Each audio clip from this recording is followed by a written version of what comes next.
Mesdames, Messieurs, bonsoir, ravi de vous retrouver. Bienvenue dans votre journal de 22 heures. Voici tout de suite les titres de cette édition.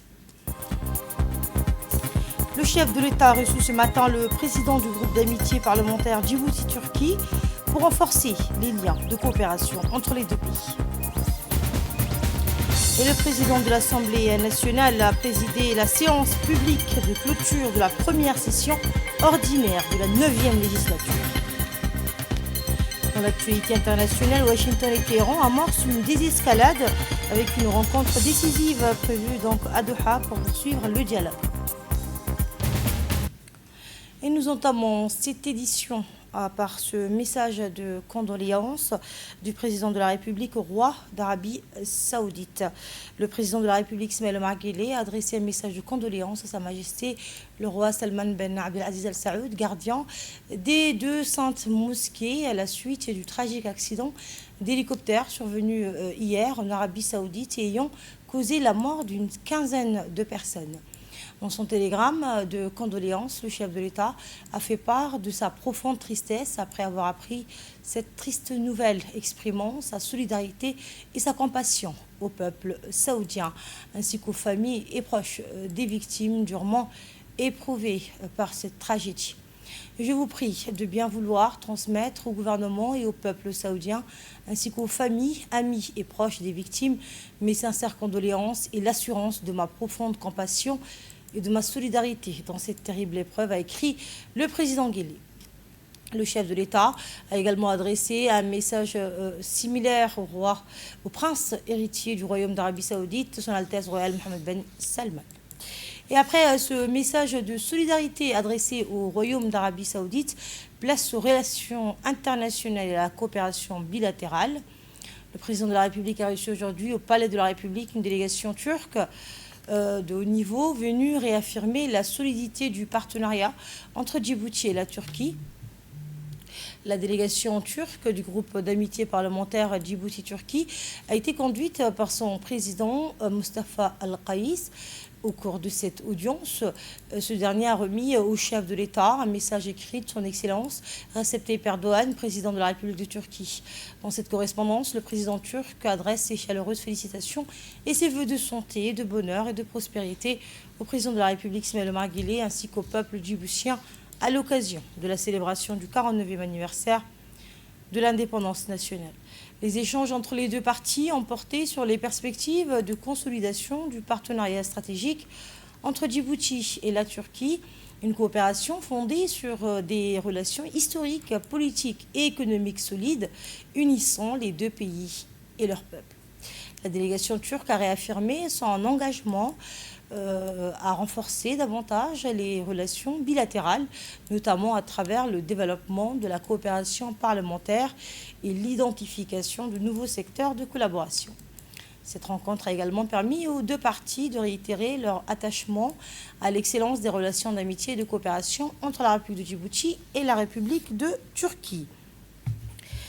Toujours dans le registre institutionnel, la direction maintenant à l'Assemblée nationale, où les travaux de la première session ordinaire de la 9e législature ont pris fin ce lundi avec l'adoption de plusieurs textes de loi. Le président de l'Assemblée nationale, Mohamed Dileta, a présidé ce matin la 2e séance publique consacrée à la clôture de la première session ordinaire de la 9e législature. Cette séance s'est tenue en présence du Premier ministre, Abdelkader Kamel Mohamed, des membres du gouvernement ainsi que de l'ensemble des députés. À l'ouverture des travaux, le président de l'Assemblée nationale a rendu un hommage solennel au député Jama' Guedi Aden, rappelé à Dieu il y a une semaine. Au nom de l'ensemble des parlementaires et du gouvernement, il a adressé ses sincères condoléances et sa profonde compassion à la famille du défunt. L'hémicycle a ensuite observé une minute de silence à la mémoire des disparus avec des prières pour leur repos éternel. Le président de l'Assemblée nationale a ensuite présenté l'ordre du jour de cette séance consacrée à l'examen et à l'adoption de plusieurs projets de loi, notamment ceux relatifs aux comptes financiers de certains établissements publics, ainsi qu'un projet de loi portant ratification d'un accord de prêt conclu entre la République de Djibouti et la Banque africaine de développement inscrit en procédure d'urgence. Au cours des débats, les députés ont interpellé les membres du gouvernement sur différents aspects liés à la gestion financière et budgétaire administrative des établissements concernés. Les représentants de l'exécutif ont apporté les éclaircissements nécessaires aux préoccupations soulevées par les parlementaires.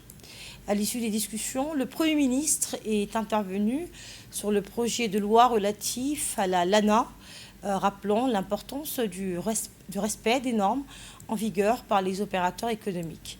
Il a souligné que cette institution constitue un véritable instrument au service de la régulation et de la conformité des normes nationales. Le Premier ministre a également salué la qualité des interventions et des recommandations formulées par les députés, réaffirmant l'engagement de l'exécutif à en tenir compte. Il a rendu hommage au travail accompli par les parlementaires, notamment au sein des commissions, soulignant que le débat constitue un pilier essentiel de la vitalité démocratique du pays. Et à l'issue des travaux, l'ensemble des projets de loi inscrits à l'ordre du jour a été adopté à une large majorité. Et procédons à la clôture de la session. Le président de l'Assemblée a rappelé que cette séance intervenait à la veille de la célébration du 49e anniversaire de l'accession de la République de Djibouti à la souveraineté internationale. Il a souligné, vous l'entendrez, la portée symbolique de ce lieu où fut proclamée, il y a près d'un demi-siècle, la déclaration historique d'indépendance. Retour sur les temps forts de cette séance de clôture, avec d'abord le mot d'ouverture du président de l'Assemblée nationale qui a rendu hommage au député Jamar Guédi Aden et présenté ses condoléances à sa famille. Une minute de silence a été donc observée en sa mémoire. Il a ensuite présenté lors du jour de la séance consacrée à l'examen de plusieurs projets de loi.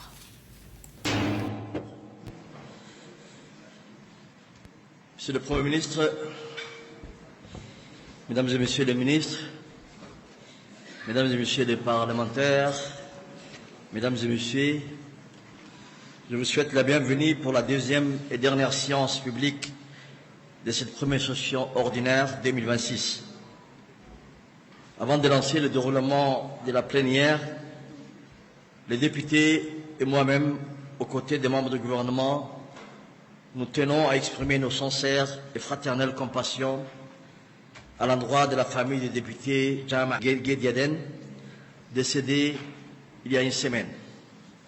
L'Assemblée nationale, pour sa part, rend hommage à son dauphin membre, dont je vous invite à observer debout une minute de silence, se recueillant en priant Allah subhanahu wa ta'ala de l'accueillir dans son paradis éternel.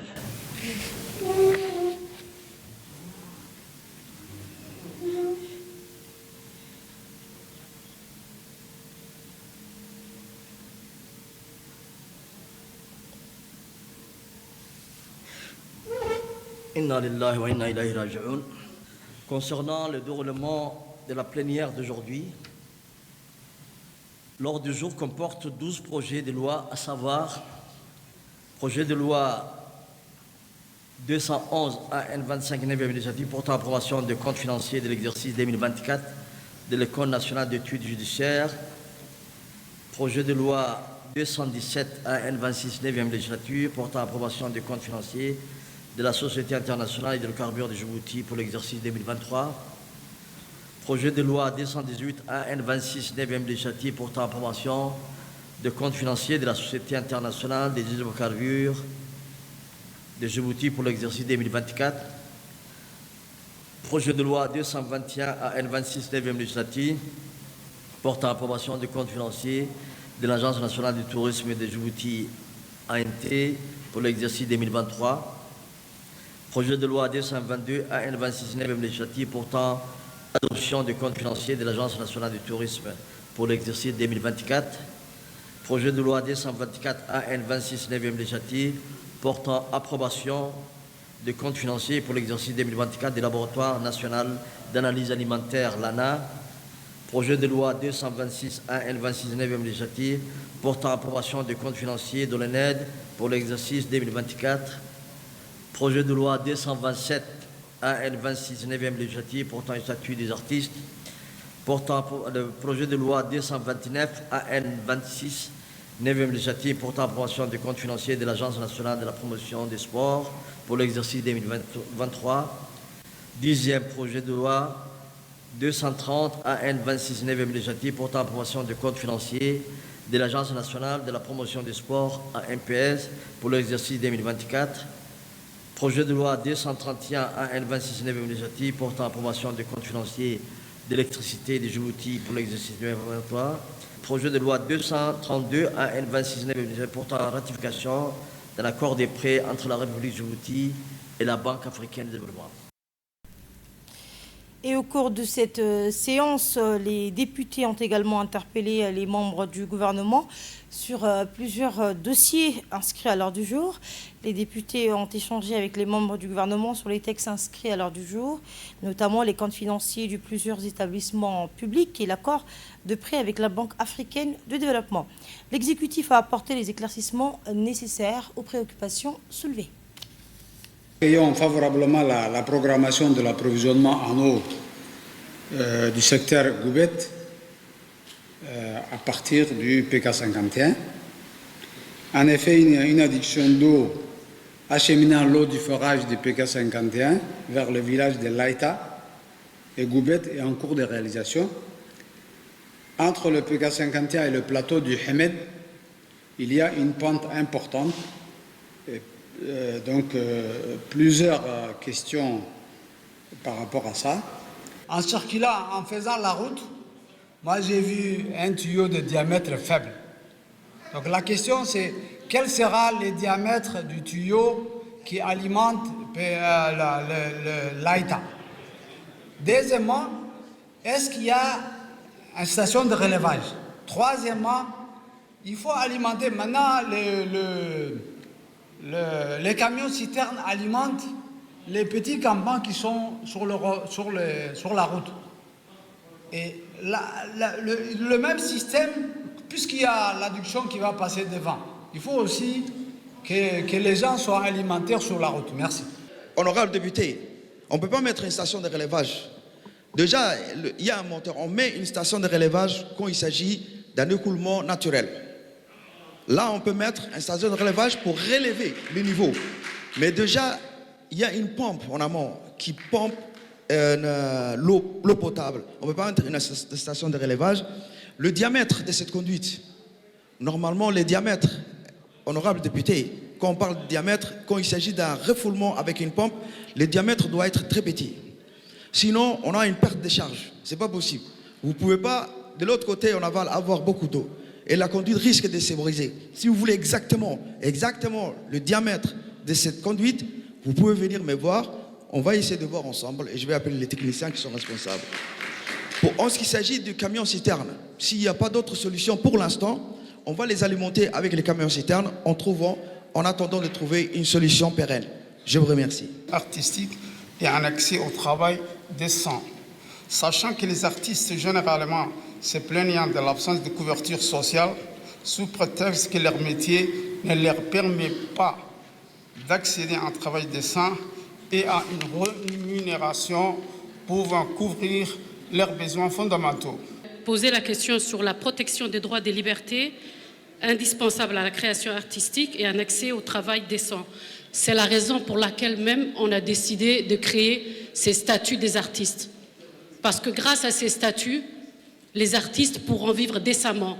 Ils auront droit à la CNSS, ils auront le droit de créer, ils auront le droit d'avoir les mêmes revenus. Concernant les jeunes, ils auront droit à des diplômes parce que nous allons mettre en place des formations. S'ils veulent être payés ou percevoir une subvention ou un accompagnement pour créer, le ministère répondra présent. Et toujours au cours de cette séance, les députés ont échangé avec le gouvernement sur les textes inscrits à l'ordre du jour. Le Premier ministre a apporté des réponses aux préoccupations soulevées et a réaffirmé l'importance du dialogue institutionnel.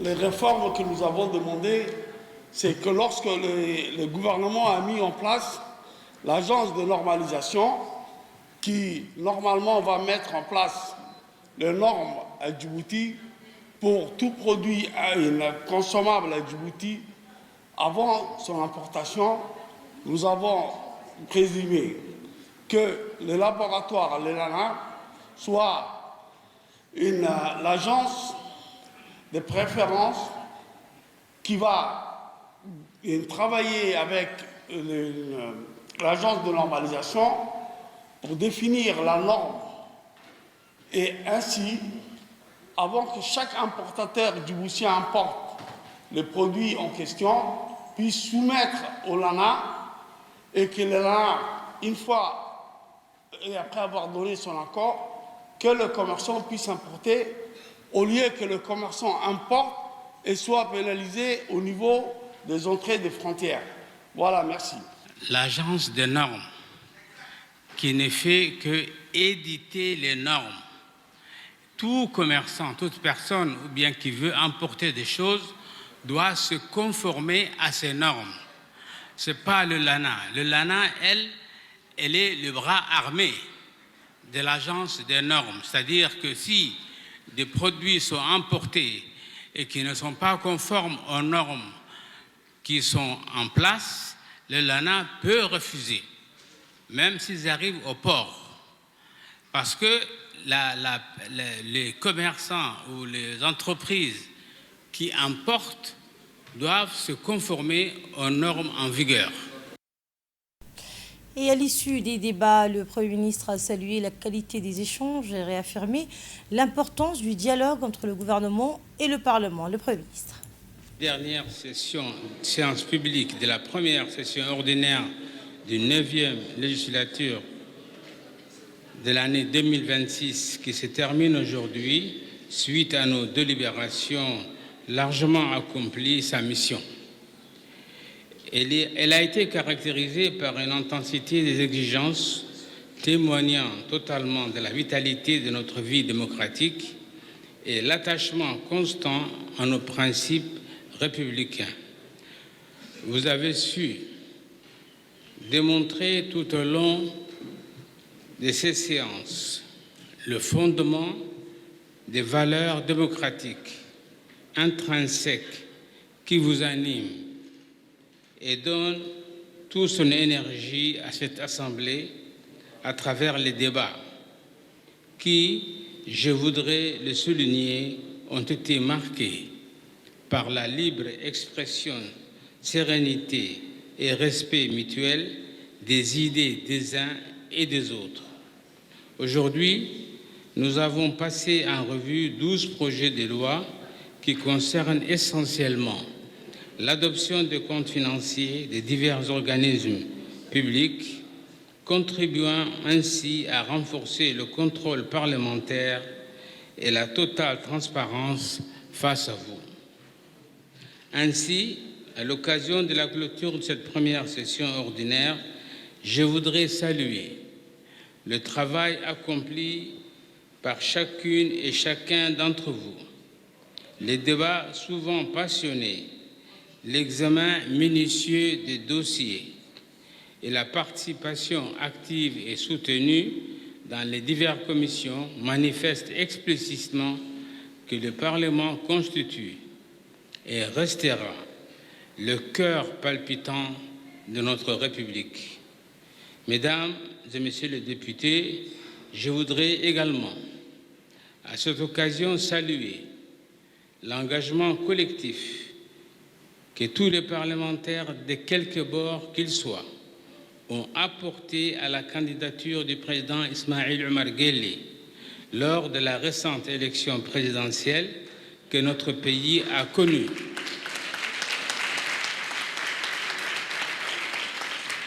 Au mois d'avril dernier, ce fut un message fort et très significatif pour que notre pays garde sous son leadership le cap de la continuité, de la stabilité et de la cohésion sociale chère à notre nation. En quittant cet hémicycle, nous ne délaissons pas nos obligations. Nous les tenons avec nous, à proximité de ceux et celles qui ont voté pour nous. Cette pause est une occasion de faire le point d'écouter et de se ressourcer pour mieux revenir avec une détermination renforcée au service du bien commun. C'est aussi des instants de détente bien acquis avec vos êtres chers. Dans cet esprit de responsabilité conjointe et de respect institutionnel, je vous remercie de votre aimable attention. Et après l'adoption des textes inscrits à l'ordre du jour, le président de l'Assemblée nationale a prononcé le mot de clôture de cette première session ordinaire de la 9e législature. En l'écoute. Nous venons d'épuiser l'ordre du jour. Cette séance de fin juin nous permet de célébrer de nouveau la 49e anniversaire commémoration de l'accession de la République Djibouti à la souveraineté. En effet, c'est dans ce lieu que la déclaration d'indépendance a été prononcée solennellement au peuple djiboutien, il y a de cela près d'un demi-siècle. La période d'intersection qui arrive ne manquera pas de permettre de se reposer un peu, mais surtout de contribuer au rapprochement avec les concitoyens pour une meilleure compréhension de leurs préoccupations. Pour le gouvernement et l'Assemblée nationale, la mission est toujours de rigueur malgré les vacances ou le bref temps d'accalmie festive. Je vous retire mes encouragements de ne point ménager les efforts et je vous souhaite les meilleurs vœux. Sur ce,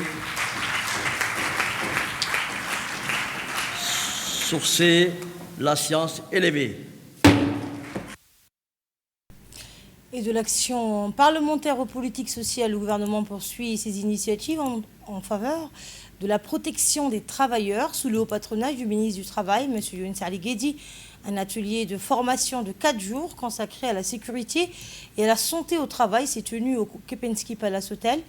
Cette rencontre s'inscrit dans le cadre des efforts engagés par le gouvernement pour renforcer la protection des travailleurs, améliorer les conditions de travail et poursuivre l'application effective des normes internationales du travail en faveur de la promotion du travail décent.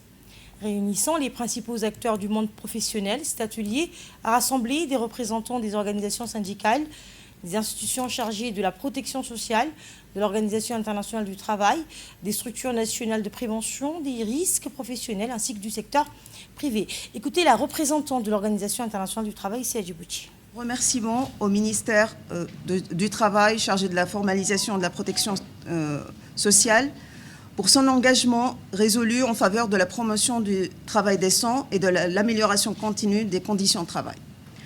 Je tiens également à saluer la mobilisation des organisations d'employeurs et de travailleurs ainsi que l'ensemble des institutions nationales et des partenaires techniques et financiers qui accompagnent le pays dans ses efforts pour renforcer la sécurité et la santé au travail.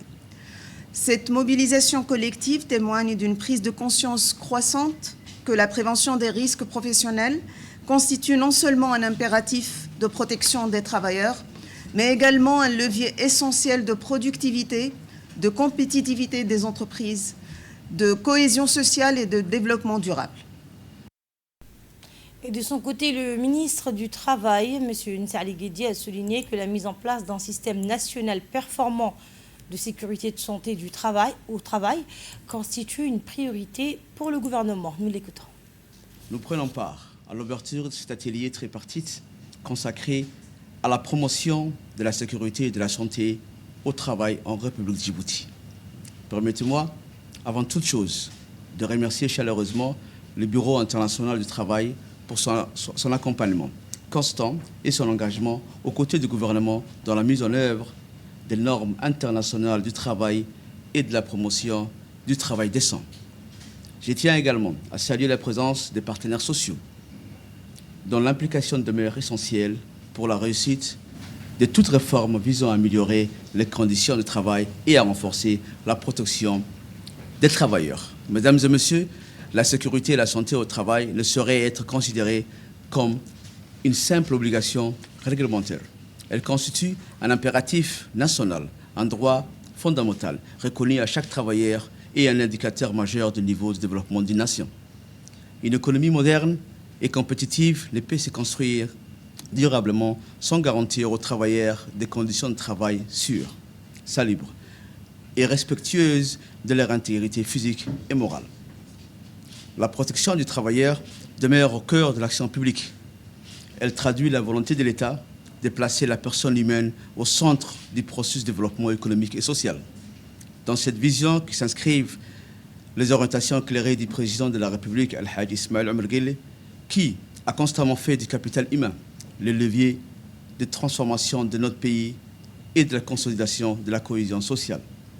Le gouvernement demeure résolument engagé à poursuivre les réformes nécessaires pour garantir à chaque travailleur un environnement professionnel sûr, sain et respectueux de sa dignité.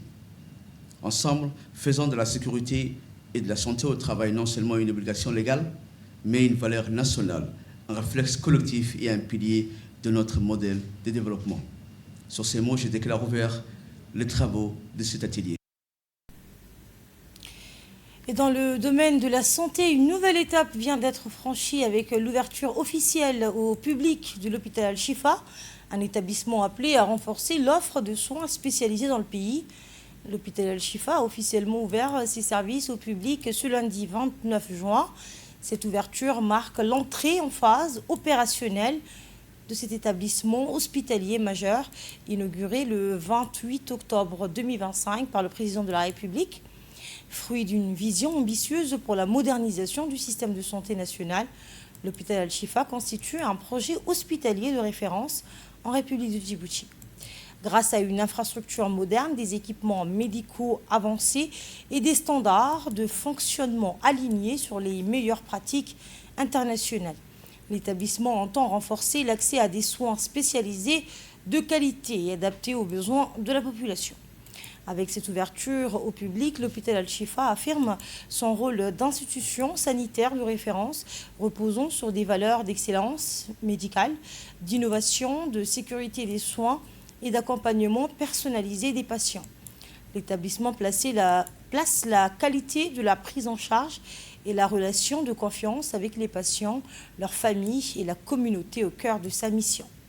Pour cette première phase d'exploitation, l'hôpital propose des consultations externes dans plusieurs spécialités médicales, notamment la médecine familiale, la médecine interne, la pédiatrie, la gynécologie et la santé de la femme, la cardiologie, la neurologie, la médecine respiratoire, les maladies infectieuses, l'endocrinologie, la gastro-entérologie ainsi que la dermatologie. Cette offre de soins est complète par plusieurs services de diagnostic et d'accompagnement, parmi lesquels le laboratoire, les explorations cardiaques, la pharmacie et le centre de vaccination. Au-delà de la prise en charge médicale, l'hôpital Al-Shifa ambitionne de contribuer au renforcement du système national de santé à travers la réduction du recours aux évacuations sanitaires à l'étranger, le développement de l'expertise médicale locale et l'accompagnement de la dynamique de modernisation du secteur de la santé à Djibouti. Et les consultations sont assurées de 8h à 21h du dimanche au jeudi et de 14h à 18h30 le samedi.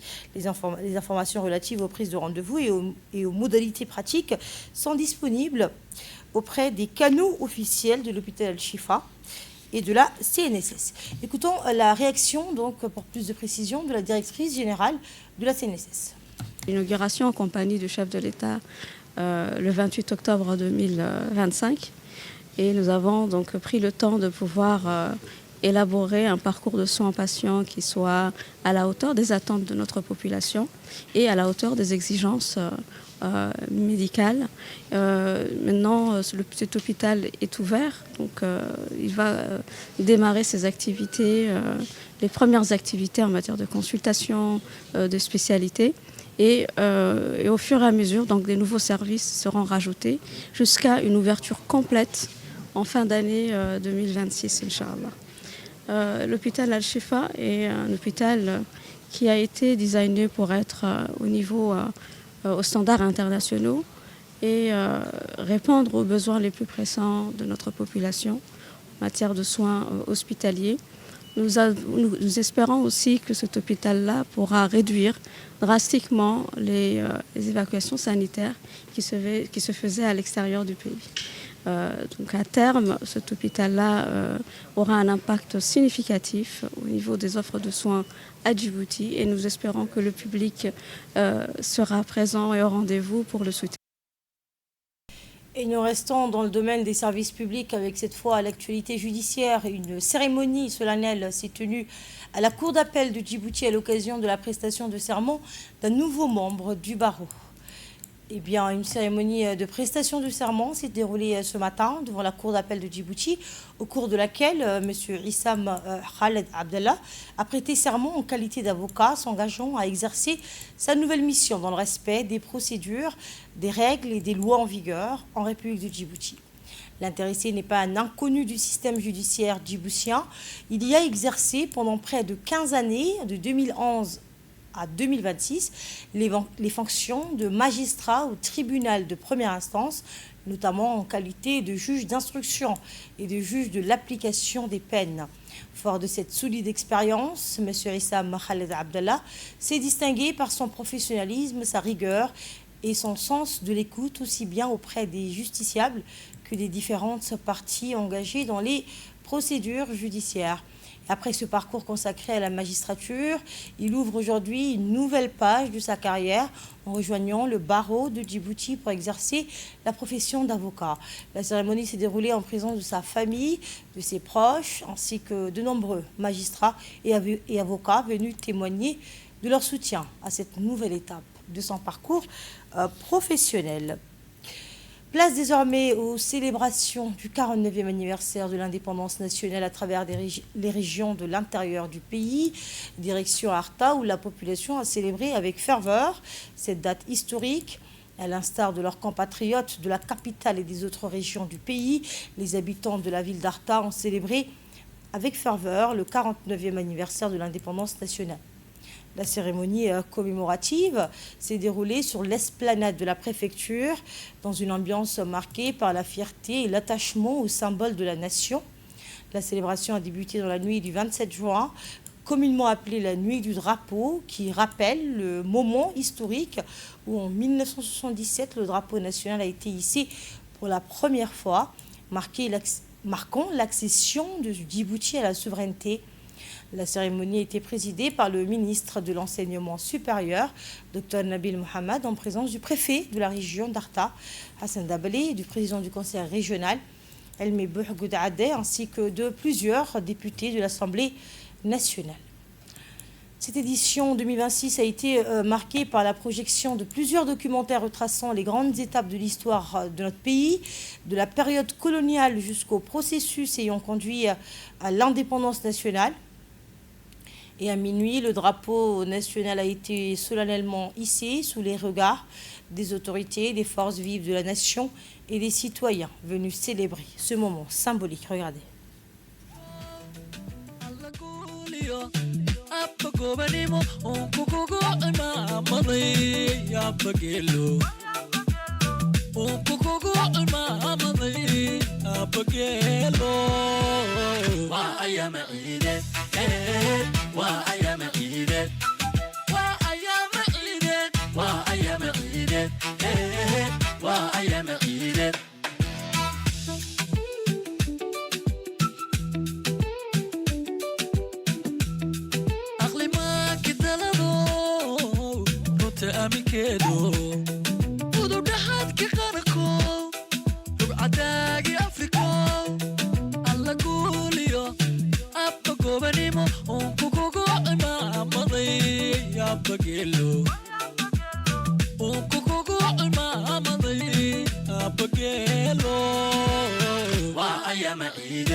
Attention bloqueur, envoyez.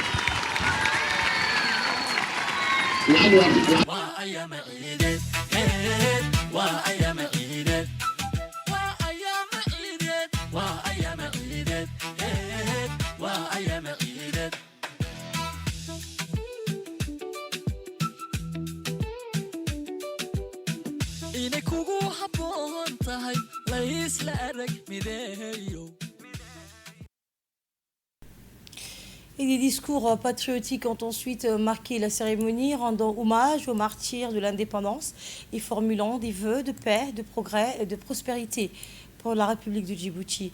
Dans leurs interventions, les responsables de la région ont salué l'attachement des citoyens aux valeurs de l'unité nationale et rendu hommage aux sacrifices consentis pour l'accession à la souveraineté. Dans la région d'Arsa, inutile de revenir à toutes les réalisations qui ont été faites au cours de ces dernières années. Je suis optimiste pour la future réalisation de la région, pour le développement à venir. Et surtout, avec le nouveau mandat du président de la République, son Excellence, Ismaël Omar Guelleh, dont le développement de la région, de toutes les régions, nous tient à cœur. Il y a 49 ans, sur cette même terre, un peuple a refusé la soumission et choisi la souveraineté. En ce jour, nous rendons hommage à la mémoire de nos aïeux et à tous ceux qui ont fait don de leur vie pour que le nom de Djibouti devienne celui d'une nation libre. Leur sacrifice est le socle sur lequel nous nous tenons aujourd'hui. Mesdames et messieurs, cet héritage, le peuple djiboutien l'a confié une fois encore à des mains qu'il connaît.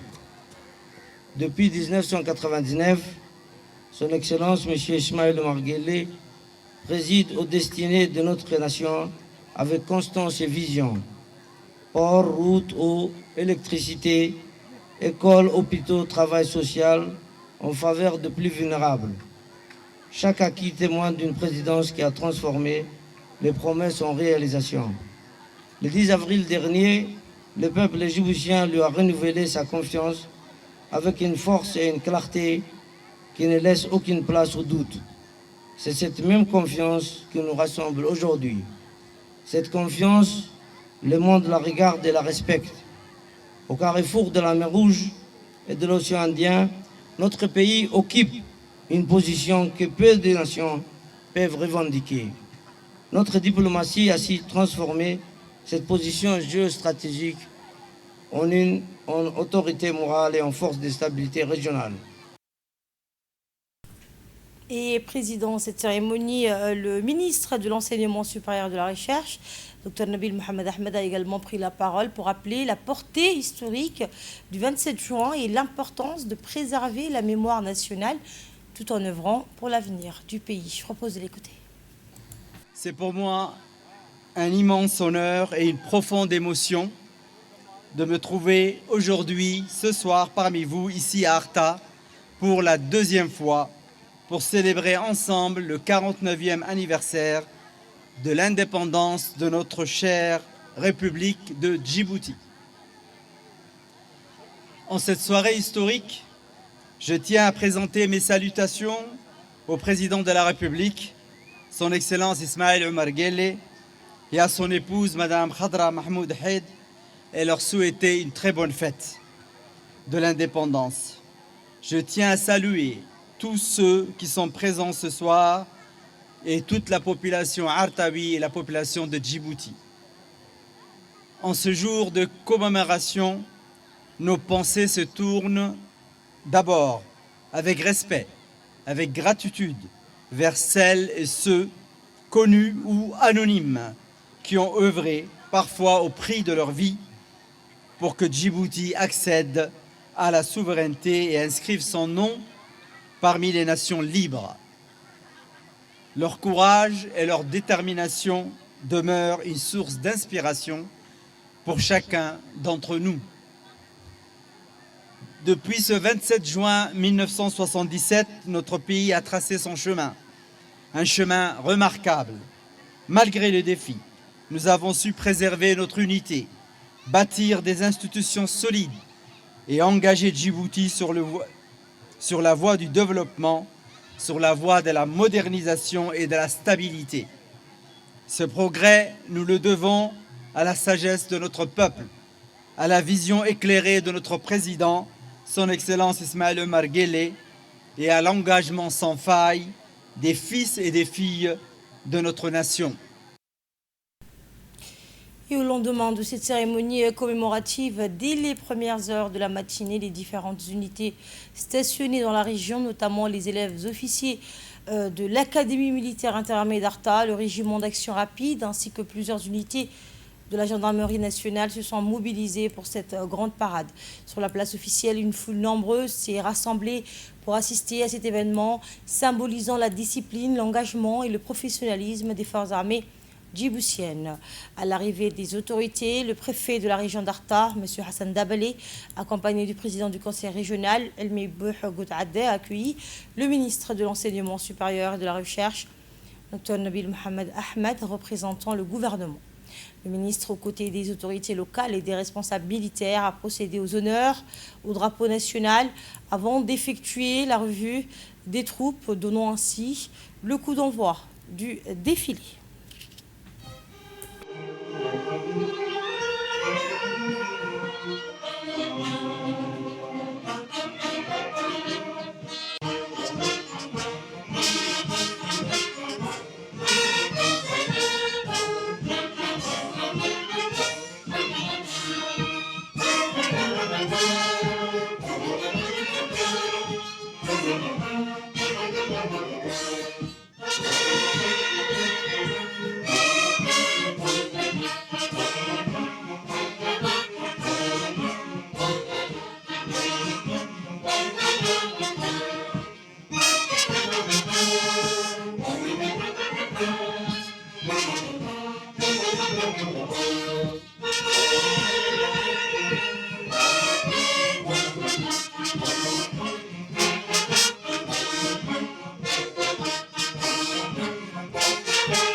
Et les forces de défense et de sécurité ont défilé devant les autorités et la population d'Arta.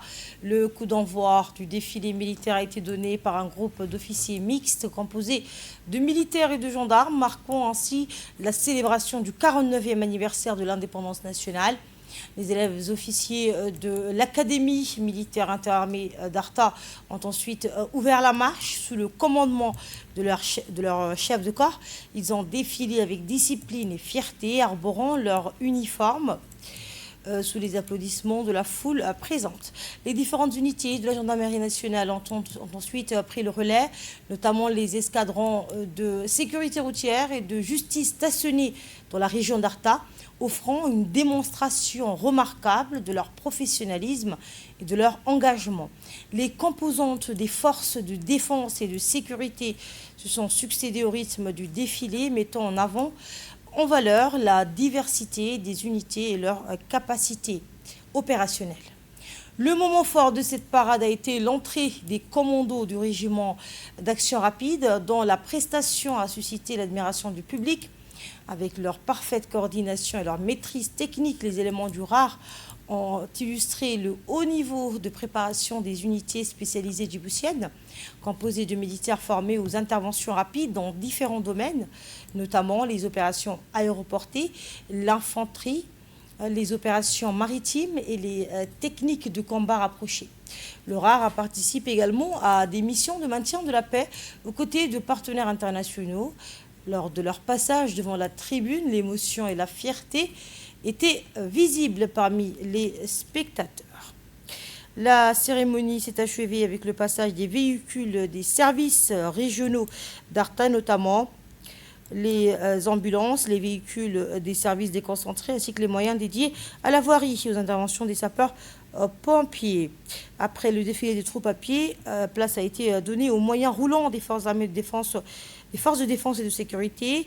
Les motards de la gendarmerie nationale ont ouvert la parade, suivis des véhicules militaires et des équipements opérationnels des différentes unités.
اللهم وأبدل دارا خيرا من دارهم وأهلا خيرا من أهلهم وزوجا خيرا من زوجهم وأدخلهم الجنة وأعذهم من عذاب القبر ومن فتنة النار يا رب العالمين. الفاتحة لهم. Et à l'occasion des célébrations toujours du 49e anniversaire de l'indépendance nationale, le ministre de l'Énergie, chargé des ressources naturelles, Dr Jama' Mohamed Hassan, s'est rendu le vendredi dans la région de Bok afin de représenter le gouvernement aux festivités officielles. En marge de cette visite, le ministre a tenu une rencontre d'échange avec les notables, les Ukal ainsi que les représentantes des femmes de la région. Cette séance de dialogue direct a permis de recueillir les préoccupations des populations et d'évoquer les principaux défis auxquels font face certaines localités, notamment la sécheresse, l'accès à l'eau potable, à l'énergie, la mobilité, l'emploi des jeunes, ainsi que le renforcement des services de santé et d'éducation. Eh bien, prenant la parole, le ministre a remercié les autorités locales et les habitants de Bok pour leur accueil chaleureux. Il a également transmis à la population les salutations fraternelles du président de la République, Ismail Omar Guelleh, ainsi que celles de la première dame, Madame Khadra Mohamed Haïd, réaffirmant l'engagement du gouvernement à répondre aux attentes des citoyens. Dr Jama' Mohamed Hassan a assuré que les questions liées à l'énergie feront l'objet d'un suivi particulier, tandis que les autres doléances seront portées à l'attention l'attention des autorités compétentes afin donc d'apporter des réponses durables. La visite s'est achevée par la participation du ministre aux côtés des autorités régionales au lancement de la finale du tournoi du 27 juin organisé dans le cadre des festivités de l'indépendance dans la région d'Obok.